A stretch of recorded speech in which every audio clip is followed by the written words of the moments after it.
A very good evening. The Premier, Sir Toke Talangi, will be attending the Pacific Exposition currently underway in Auckland. The Premier left the country on Monday this week. BCN News understands Sir Toke Talangi was invited as a keynote speaker at the event. Journalist Esther Pavihi has the details. Premier Talangi is also expected to sign an MOU with the Indonesian government to establish diplomatic relations. The newer delegation includes officials from the Taonga Niue and the Niue Tourism Office. The Pacific Exposition 2019 is a trade tourism event designed to facilitate the South Pacific countries to promote their economic opportunities. This three-day event is aimed at increasing business opportunities and developing networks for business communities, government and tourism authorities in the Pacific. The expo is also a first step towards connecting goods and people of the Pacific and Southeast Asia. It is organized and funded by the government of Indonesia. Esther Pavihi for BCN News.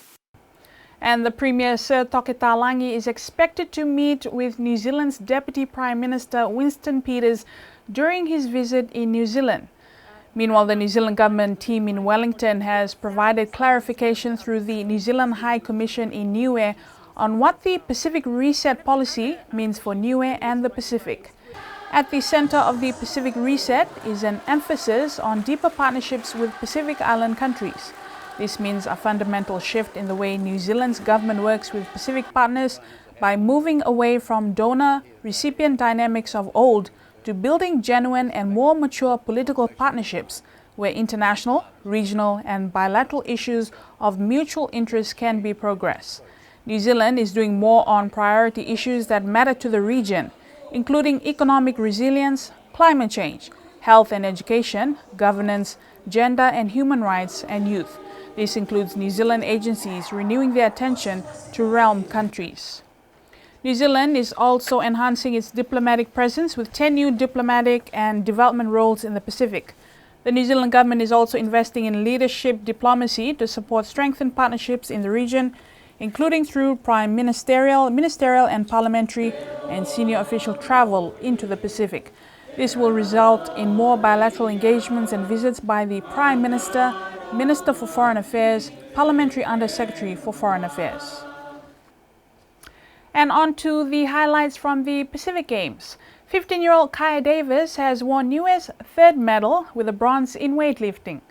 He achieved personal best yesterday in the snatch 80 kgs in the 72 kgs category, also achieving a personal best lift in the clean and jerk with 105 kgs.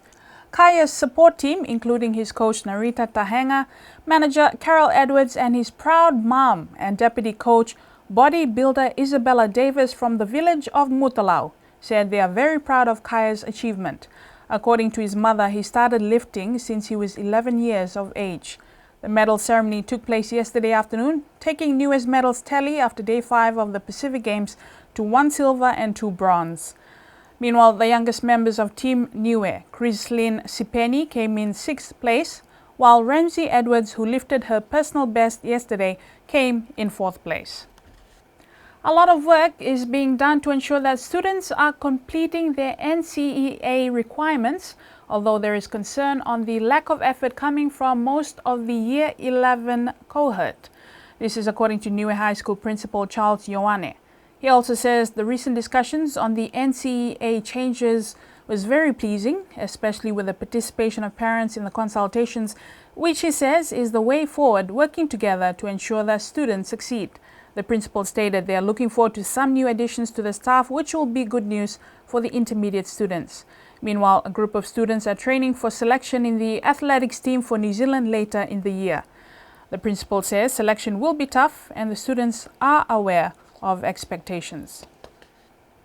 An association has been established for the Niue food processors. The new members were elected in the association's recent AGM meeting. The association's main focus is to encourage locals and youths to try and use local materials and what's available on the island.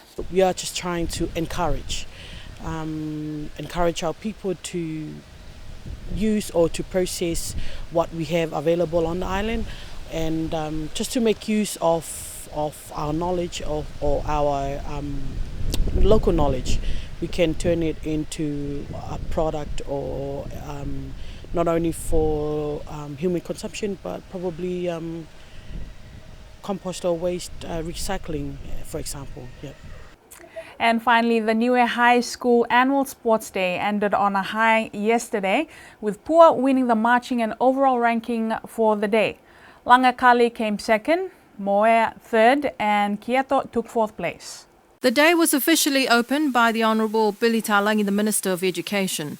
In his opening remarks, the Minister affirmed his commitment to developing the sports sector in Niue by promoting an initiative which will allow the top athletes from the annual Niue High School Sports Day to compete in the New Zealand secondary school competitions. He used the example of Hinetose Makaia, who last year obliterated the New Zealand secondary school records in javelin by throwing a distance of 51 metres. Yesterday, Hinetose broke this record and threw a personal best yet of 57 metres. The principal of Niue High School, Charles Ioane, in a statement today, thanked the parents, the community and the dignitaries who attended and supported the day. The principal was thankful for the great effort by the students in their events yesterday, and he said the students are getting better in their efforts each year, which bodes well for sports in Niue in the future. The key is ensuring that we identify the raw talent and nurture them going forward, while always fostering the spirit of participation and healthy living. That was from the principal of Niue High School, Charles Ioane. This is Esther Pavihi for BCN News. And that's BCN News for tonight. Thank you for joining us. Have a good night.